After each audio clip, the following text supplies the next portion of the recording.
ஒரு குருநாதர்கிட்ட 4 சிஷ்யர்கள் படிச்சுக்கிட்டு இருந்தாங்க. அந்த 4 சிஷ்யர்களும் ஒரு முடிவு பண்ணாங்க.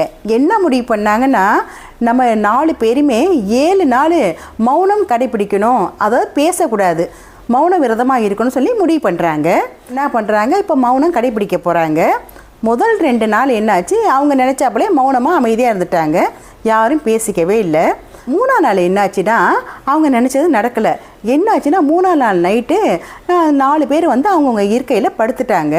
படுத்த பிறகு பார்த்தா மேலே விளக்கு மட்டும் எரிஞ்சிக்கிட்டு இருந்துச்சு. இதை பார்த்தோன்னே ஒருத்தன் சொல்கிறான், யாராச்சும் எழுந்து விளக்கு அணைங்கலை அப்படின்னு சொல்லி சொன்னான். அப்படி சொன்னோன்னே அவனோட மௌனம் கலைஞ்சிது. இல்லை 2ஆவது இருக்கவன் சொல்கிறான், ஐயோ நம்ம மௌனத்தில் இருக்கோம், பேசக்கூடாது அப்படின்னு சொல்லி சொன்னான். அப்படி சொல்லி 2ஆவதாக இருக்கவன் மௌனமும் கலைஞ்சிது. அடுத்து 3ஆவதாக இருக்கவன் சொன்னான், நீனும் சேர்ந்து அவங்க கூட பேசிட்டியே அப்படின்னு சொல்லி 3ஆவதாக இருக்கவனோட மௌனமும் கலைஞ்சிது. 4ஆவதாக இருக்கவன் சொன்னான், நான் மட்டும்தான் பேசவே இல்லை அப்படின்னு சொல்லி அவனோட மௌனமும் கலைஞ்சிது. அதாவது முதல்ல சொன்னானே விளக்கை எழுந்து யாராச்சும் அணைங்கலேன்னு சொன்னானே, அவன் மட்டும் தானே எந்திரிச்சு விளக்கை அணைச்சிருந்தானா மற்ற 3 பேருமே பேசியிருக்க வேண்டிய அவசியமே இருந்திருக்காது. அதாவது நம்ம எந்த ஒரு விஷயத்துலையுமே உறுதியாக இருந்தோம்னா அது மிகப்பெரிய வெற்றி ஆகுங்கிறதுல எந்த சந்தேகமும் இல்லை.